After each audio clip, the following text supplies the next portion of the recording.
Selamat pagi, Assalamualaikum warahmatullahi wabarakatuh. Selamat berjumpa lagi dengan saya, Marsudi Pranoro. Dan marilah kita bersama-sama belajar IPA. Pada kesempatan kali ini, kita akan membicarakan tentang genetika atau pewarisan sifat. Anak-anak, tentunya kamu pernah memperhatikan dalam kehidupan sehari-hari, memperhatikan seorang anak, kemudian orang tuanya, baik bapaknya maupun ibunya. Dan suatu saat mungkin kamu mengalami keheranan.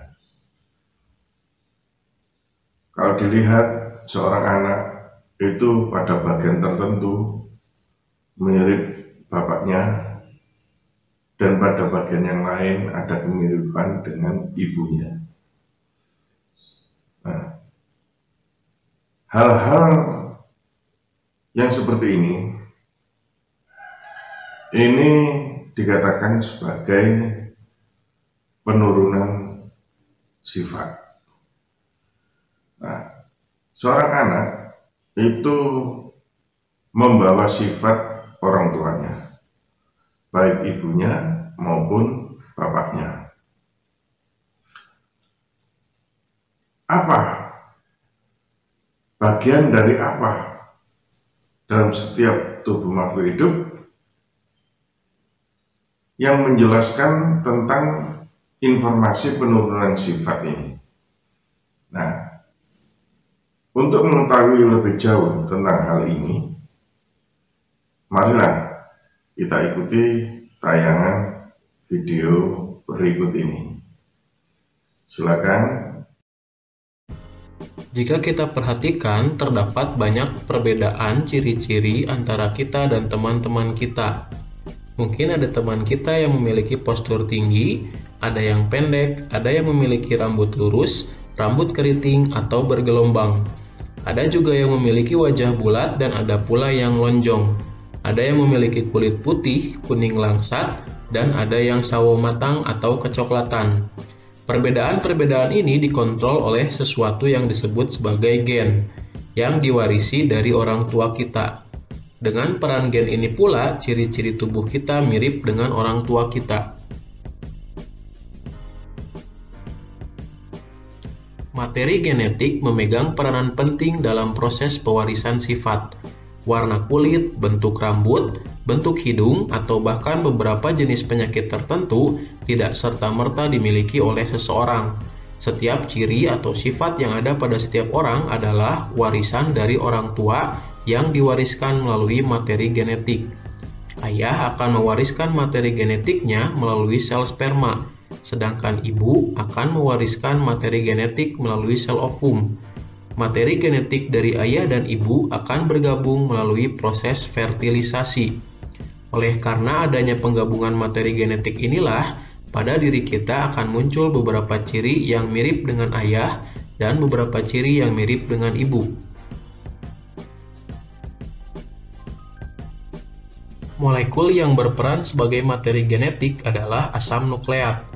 Ada dua macam asam nukleat yang berperan sebagai materi genetik, yaitu DNA atau deoksiribonukleik acid dan RNA atau ribonukleik acid. Pada suatu untai DNA terdapat unit yang mempengaruhi sifat atau yang menentukan ciri setiap makhluk hidup yang disebut gen. DNA terletak di dalam inti sel, namun ada pula DNA yang tidak terdapat di dalam inti sel. DNA merupakan untaian yang sangat panjang. DNA melilit pada protein yang disebut protein histon. Seluruh untai DNA tersebut dikenal dengan kromosom. Pada saat sel akan membelah, kromosom memadat sehingga lebih mudah diamati. Oleh karena itu, kita dapat melihat struktur kromosom pada saat sel akan membelah.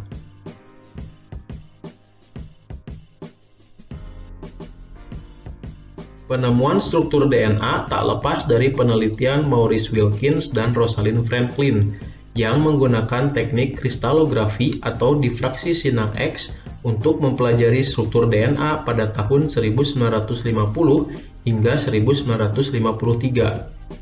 Berdasarkan penelitian Rosalind Franklin, pada tahun 1953, Francis Crick dan James Watson mengemukakan bahwa DNA memiliki struktur seperti suatu untai ganda yang membentuk heliks atau bentuk ulir.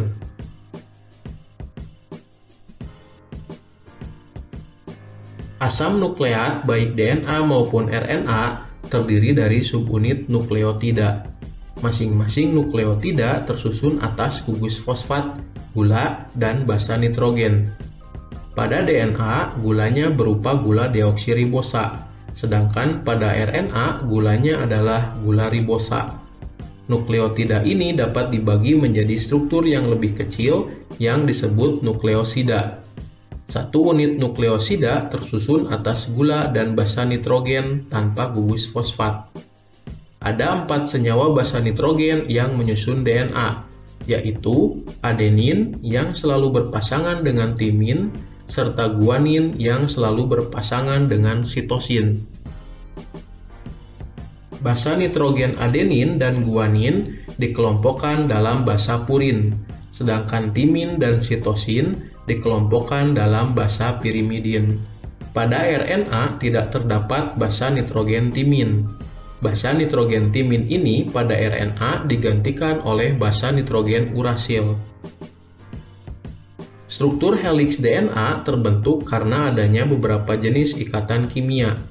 Antara untai DNA diikat oleh ikatan hidrogen. Antara basa nitrogen dan gula diikat oleh ikatan glikosida.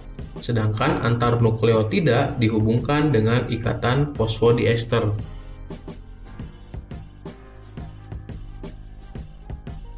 Dalam pewarisan sifat dikenal istilah sifat dominan dan sifat resesif.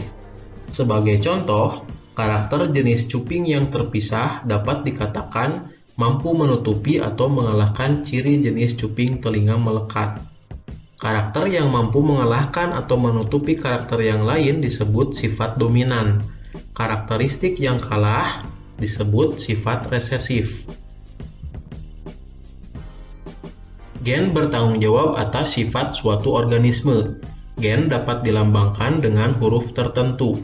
Gen dominan dapat ditulis dengan huruf kapital, sedangkan gen resesif ditulis dengan huruf biasa atau huruf kecil. Variasi atau bentuk alternatif dari suatu gen disebut alela. Sifat-sifat atau ciri yang dapat diamati seperti bentuk rambut, warna kulit, dan jenis cuping telinga disebut sifat fenotip.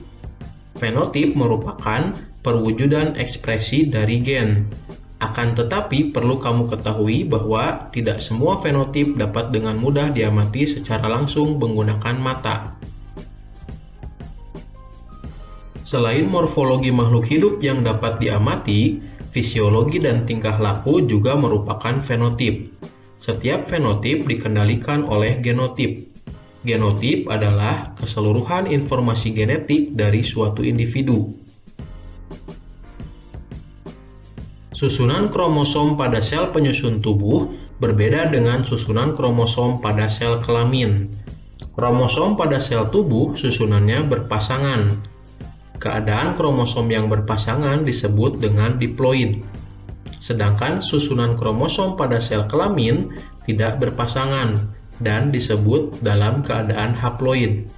Keadaan diploid ditulis dengan simbol 2N dan keadaan haploid ditulis dengan simbol N.